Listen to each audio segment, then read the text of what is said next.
Barla. Tita Barla Loving Life. Yes, welcome to my vlog.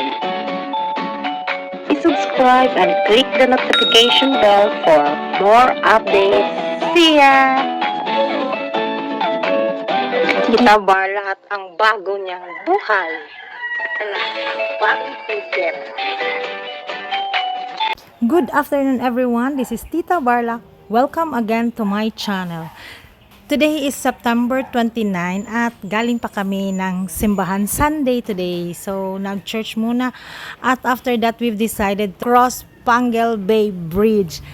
This Panguil Bay Bridge was a project of our former president, project of Tatay Digong. Una sanang schedule na matapos 2022, kaso nga 'di ba na-stop tayo ng mga 2 years dahil sa pandemic. So officially opened last September 27. So this project was under the Build project. Breaking ceremony ng Panguil Bay Bridge project dito sa bayan ng Tumod. Kauna-unahan sa 16 na tulay na itatayo para may konekta ang Luzon, Visayas at Mindanao sa ilalim ng Build program ng Administrasyong Duterte.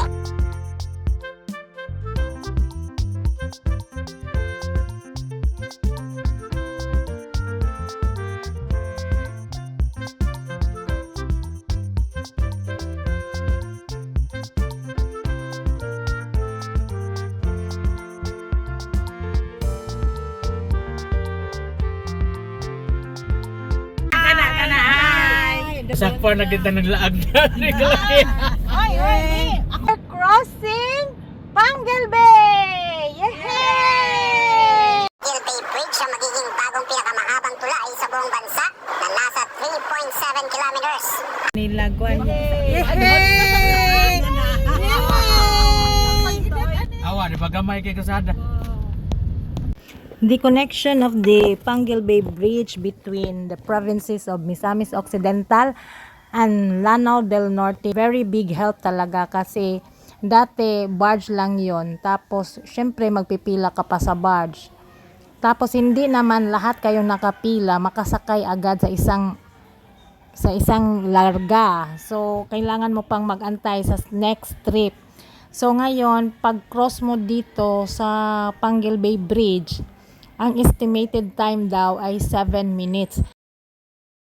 Comparing dun sa barge, tag 2.5 hour talaga ang travel. Hindi pa kasali yung pila-pila ha. Malaki talaga ang masave mo dito sa time at saka sa toll fee. For now, wala pang toll fee, wala pa. So libre pa. Ang barge kasi magbabayad ka pa, o di ba? Sa isang kotse 600 ata yun. O dito, kukross ka lang, walang bayad. Titingnan natin kasi is siguro matatagalan kasi bago pa lang tapos maraming naghintuan ba doon sa gitna, nagpa-picture. Nasaan na kaya ang mga bridge courtesy? Ay, di ba? Alam mo bang nasundan kami talaga ng pulis. Pinagbawalan talaga nila yung mga bababa ng sasakyan. Ang iba kasi naman nagpipicture, Diyos mio. Siguro dahil nga bago pa lang, sana ma-implement na in a few days na wala na talagang hihinto dyan. Kaya usara kalin. Dili, banjod bawa. Mas may na lang, kay mas duol ang biyahe. Hala. Pero upat pa nindot ni. Wala man ninyo time day kano sa taning sud. Anay na lang tayo. Diri na anis camera. Di man sa nimo makuha ng time kay. Makita na. Naon Agad nang mo kasi honong mundagan. Nining honong Anay na. Kasi pag opening day, perting hangina gidi ay, no? ning lupad biya Mahunong tumurag. ka na pulis layo ay. Mauna siya. Sige, Dili na nagserbato. napatpukuanan. Dili naman yun na pwede. Ang actual jud dili yun pasambayan ba ang tulay. Ala, padlungo na ron ni pulis.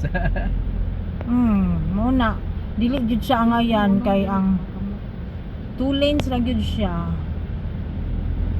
Para sa mga single ang ginagawa sa dapit. Pwede ba ka bicycle na rin? Ito kaya selfie, oh. Tanaw na tag padlungon ba? Wala pa na gigrab John na. Sige. Bawal. Bawal. Nasa likod na to. May pole Sige, sa yaw-yaw. likod. Oh, Bawal parke dia. Yan. Init. may pulis sa ilalim ng tulay. Oh, yan mo na. Dagan ka. May pulis! Hindi na. Agay na mo na noon. Bawal tambay ay! Ano pag ihas din hag. Da. Sige! Muna siya. Ala. Dagan. Napay na nung tong dire matagag kalay mo. Sama rin ako pagbali. Uy, kaya ako tayo bali ba nga? Ala pa to, picture. Halata!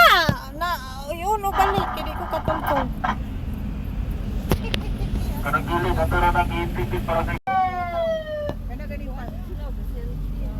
Oo. Muna na.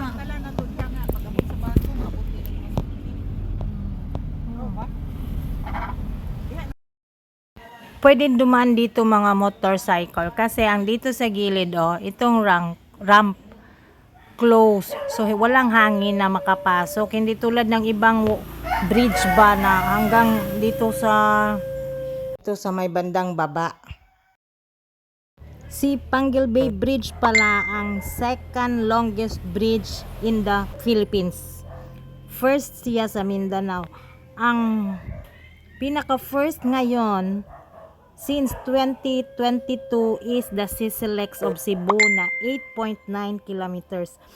Dati ang pinakaunang longest bridge is si San Juanico na 2.16 kilometers. So ngayon si San Juanico is nagiging third na siya. I-limit nila oh. Gasilpi pus manong. Ganahan na guys sila ganda di silpi. Mo na ni? Dagano. Hala, niabot na ta. Mura na. Oh. Ay, mo ba Kaya ni? kuan. Ang nindot dire kinay rotunda. So, na-straight man tong ganina no, 1 minute and 2. Gamay ram de. Lagi na-straight man to 1 minute and 30 din nagputol-putol ko din karon 33 na sa ay da 3 minutes ra di ay Sila kasi. mira ba kay ning gaysano diri sa tubod. Ang mga anhila kita guys. Asa man to nga tong wis. Maram to do. Nadiha. Manood ta. Nagkagulo na kami kasi parang ang ikli lang. Umabot na kami sa kabilang side ng Lanao del Norte. Actually, we're from Tanggob, Misamis Occidental. So, andito gusto ko makakita. Welcome to Tubod. Kami ngayon sa Tubod, Lanao del Norte. At naghanap pa kami ng ways kung saan si Gaisano. Yun pala pagbungad lang, pagbaba lang pala dito sa tulay. Ay, bye Gaisano na pala. So, sabi ni Mother, dadaan daw kami at baka dito na kami mag-lunch kasi it's 11:30 na. So, Gaisano! Wag Mo na giyog lami gaysano sa tubod. Sige. Kayo no? Ano da po di kayo. Yaway ni anak kay gaysano. Dede. Nara pareha man is ato agang. Blue. Gaisano gud. Total trip namin kasi nahinto-hinto na humina yung takbo namin dahil nga na doon sa mga nagpapaselfie nagiging 8 minutes plus. Oh, di ba? Welcome to Tubod. Ayan, kita na si Gaisano. Papasok kami diyan, iikot kami sa rotonda. Nganong naa din he? Gaisano. Thank you for watching everyone. Sa mga baguhan to my channel, please like, comment, and subscribe na din. Thank you for watching and see you again on my next vlog. This is Tita Barla. Goodbye. Gaisano Tubod.